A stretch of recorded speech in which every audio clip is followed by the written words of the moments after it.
안녕하세요. 주식투자레터 이경락입니다. 제가 저번 주에는 독감에 걸려가지고 방송을 진행 못했어요.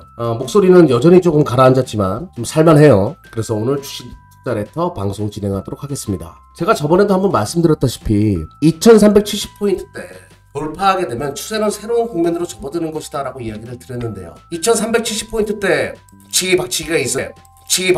때려먹고 올라오면 때려먹고 이런 그림을 보이다가 뚫고서 안정화되는 흐름을 보여주고 있습니다. 지난 금요일날 거래량 터진 거 참 의미 있는 거래량이었어요. 그리고 코스닥도 41선을 돌파했습니다. 41선에서 북치기 박치기 하다가 안정화되면서 오늘 716포인트에서 마무리가 됐는데요. 코스닥도 거래량이 최근에 증가하고 있음을 좀 감지할 필요가 있어요. 많은 사람들이 경기 침체 우려감으로 인해 가지고 인버스를 사는 개인들이 많더라고요.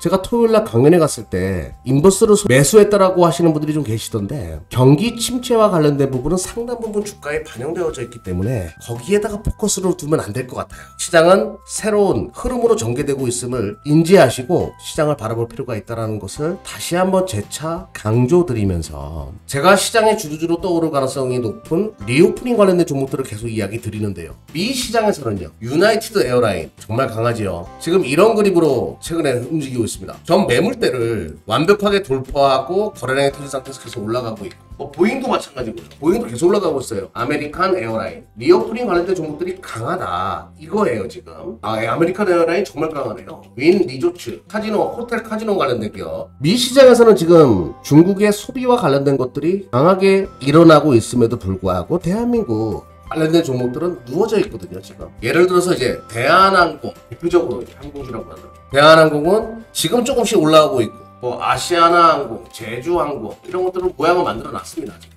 그렇지만 미 시장 대비해서는 아직까지는 좀 약한 흐름을 계속 보여주고 있어요. 그리고 화장품 관련된 종목들이나 카지노 관련된 종목들, 호텔신라 이런 것들은 오르다가 지금 만형국이고요. 호텔신라 그리고 GKL 뭐 이런 것들 반등은 다시 나오지만 미 시장의 움직임 대비해서는 좀 약한 흐름을 계속 보여주죠. 그리고 화장품 관련된 아모레퍼시픽 올라오곤 있지만 미 시장 대비해서는 좀 약한 모습. 그 배경은 중국에서 이제 우리가 이거를 해석을 잘해야 되겠죠.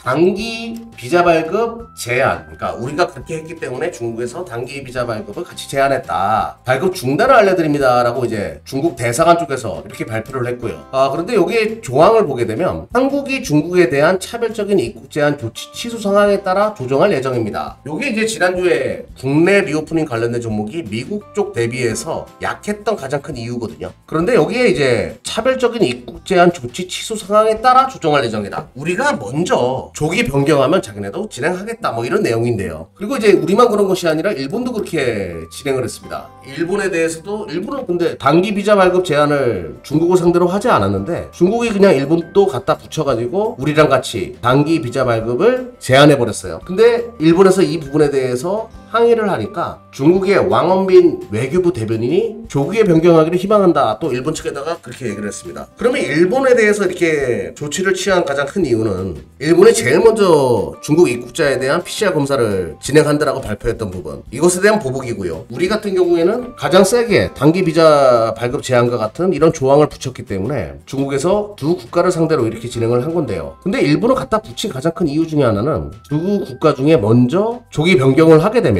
우리가 그게 준하게 좀 진행을 하겠다, 약간의 길들이는 듯한 그런 성향도 있거든요. 누가 먼저 조기 변경을 진행하냐 두고 보겠다 이런 뜻도 있는 것 같은데요. 아무튼 이 일이 이뤄지고 나서 중소기업청에서 중국 방문 단기 비자 발급 대응 애로사항 접수, 이제 제조업이나 중국에 공장을 두고 있는 이런 기업들 같은 경우에는 발등에 불이 떨어진 거죠. 또 신고도 해야 되고 복잡해진 겁니다. 그러다 보니까 산업부에서 지난 금요일날 중단기 비자 발급 중단 긴급 회의를 진행을 했고요. 그만큼 이제 제조업 전방위적으로도 영향을 줄 수 있는 그런 요소이기 때문에 좀 발빠르게 정부 차원에서도 움직이는 것 같은데요. 이것에 대한 조기 변경 가능성은 중국에서 지금 들어오는 입국자의 감염률이 현저하게 떨어지는 그림을 보여줘야 돼요. 근데 지난주 말부터 원래 두 자릿수였다가 한 자릿수로 줄어들기 시작했습니다. 중국의 확진 감염률이 떨어지기 시작했다, 이런 신호가 나오고 있거든요. 그러면 이번 주나 다음 주 정도에 정부에서 조기 보기 변경을 할 경우에는 리오프닝 관련된 종목이 미 시장의 상당 부분 강하게 올라갔던 종목들처럼 한 번에 치고 나갈 가능성이 높기 때문에 그와 관련돼 가지고 여전히 이쪽은 볼 필요가 있다. 1분기까지의 주도주는 아무래도 리오프닝이 될 가능성이 가장 높기 때문에 중국의 소비랑 연결되는 주제이다 보니까 이쪽에서 강한 시세가 한번 만들어질 가능성을 열어놓고 투자해보자 라고 말씀을 드리면서, 최근에 자동차 전장 관련돼 가지고 이야기들이 많이 나오는데요. 그와 관련돼 가지고 오늘 또 뭐 MSCC 관련된 종목들 좋았거든요. 삼성전기나 사마콘덴서, 그리고 아모텍 뭐 이런 기업들 최근에 주가 흐름이 좋은데요. 이와 관련돼 가지고는 또 차후에 내일 정도에 다시 한번 또 첨가해서 또 이야기 드리는 시간 가져보도록 하겠습니다. 자, 시장은 분위기가 달라지고 있어요. 너무 빠른 판단보다는 좀 길게 시장을 바라볼 필요가 있다는 것을 다시 한번 강조드리면서 내일 다시 인사드리겠습니다. 항상 여러분들의 성공 투자를 응원하는 이경락이었습니다.